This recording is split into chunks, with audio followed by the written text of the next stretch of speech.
Today we are at the GPEC exhibition in Leipzig, Germany, and we have brought our hypermobile training system with us. And it's interesting, police and military are frequent visitors of this exhibition, but also professionals. And we have lots of training experience and training guys today that have already been trained in the system. We have seen lots of instructors, and this is already the second day. Yesterday it was full of trainees, and today we already had a full day. Tomorrow there will be one more day to show the system to regular police officers, but also special forces. And it's very interesting how they interact in the system. For us, it's already the 5th time at the GPEC, has been in Frankfurt, but also now in Leipzig. And we like to go to the exhibitions because it tests our system, it shows the world what we have as a technology, and it's a very diverse experience for everybody. Ja, hallo, ich bin Polizeibeamter. Ich finde dieses System wirklich stark, gerade wenn man viele realitätsnahe Szenarien gut damit trainieren kann, um auch auf Situationen vorzubereiten, auf die man vielleicht auch gar nicht gewappnet ist, die man noch nie zuvor hatte. Und auch wenn man so denkt, okay, es ist nur ein Videospiel, geht dann da schon ordentlich der Puls hoch und man merkt auf jeden Fall, dass man immer mit einem Learning wieder dabei rausgeht. Und es ist schon gerade für den kleinen Platz, den man dann vielleicht auch gar nicht mal braucht, ein wirklich gutes System. Mein Name ist Pascal Johann. Ich bin Strafverteidiger und ich vertrete Polizeibeamte. Ich glaube, dass das System unglaublich realistisch ist, um ein Gefühl dafür zu bekommen, in welcher Drucksituation Polizeibeamte eigentlich stehen, wenn sie sich einem Messerangreifer beispielsweise gegenüber sehen. Und dass man hier sehr viele Szenarien sehr gut trainieren kann, die man sonst möglicherweise auf der Straße nur einmal im Leben erlebt. So in the system that we brought today, regular trainees, but also the instructors have the ability to train themselves into what's important, what's impossible, what's too dangerous or what's too expensive in training.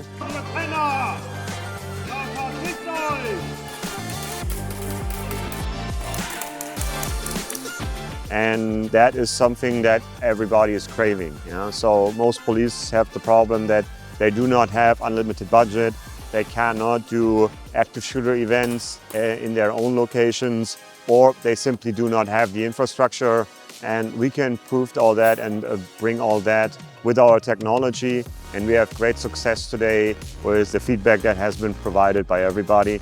Same goes for firefighters, but also for customs and justice that also love to dive deeper into the system. Ich könnte mir sehr gut vorstellen, dass man das möglicherweise bei den Ermittlungsverfahren auch dafür einsetzen kann, um einfach zu rekapitulieren. Wir haben sich Situationen tatsächlich abgespielt. Man kann es auch kombinieren dann mit den Erkenntnissen der Spurensicherung beispielsweise. Und ich glaube, dass das wirklich ein großes Potenzial auch für euch sein kann, da mal auf die Justiz zuzugehen und zu fragen, ob man da nicht Interesse hat, sowas auch zu etablieren. Ich war 8 Jahre lang bei der Bundeswehr, bin Ex-Soldat und Afghanistan-Veteran.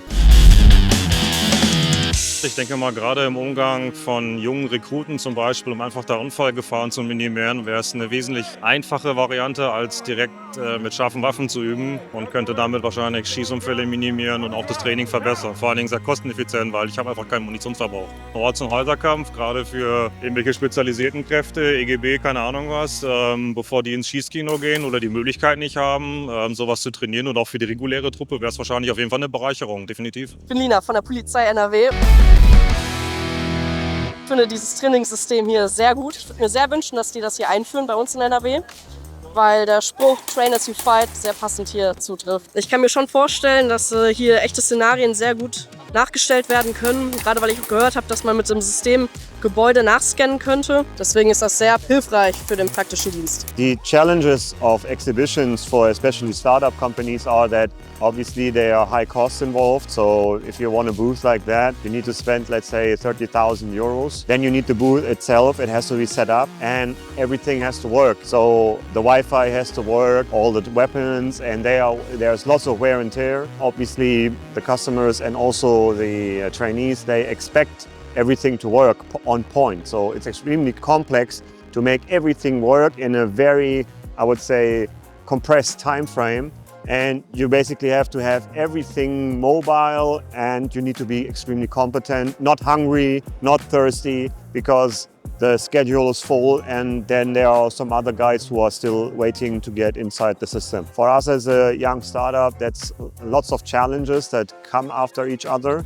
Like they are stacked into each other sometimes, and fortunately we have now some experience But doing that, for example, overseas requires lots of talent, resources, money, and also the will that you actually want to do it, because exhibitions are some kind of, the result is delayed. Yeah? So if you have done a successful exhibition, afterwards it's always quiet.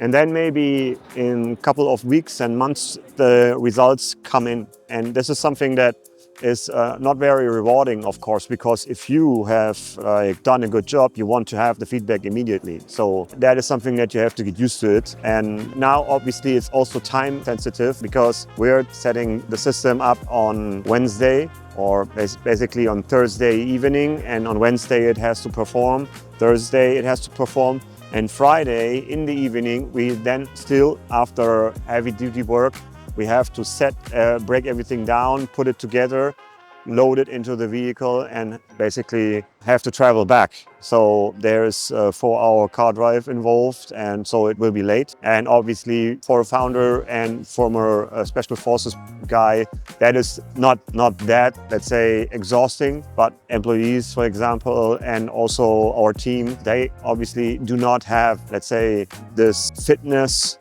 to do this all the time. And so we have to make sure that we treat them well, we feed them well. So every evening I take them to the best restaurant that they choose to, and make sure that they have a good life after the exhibition. And hopefully also I pick the good hotels so that they are comfortable for them.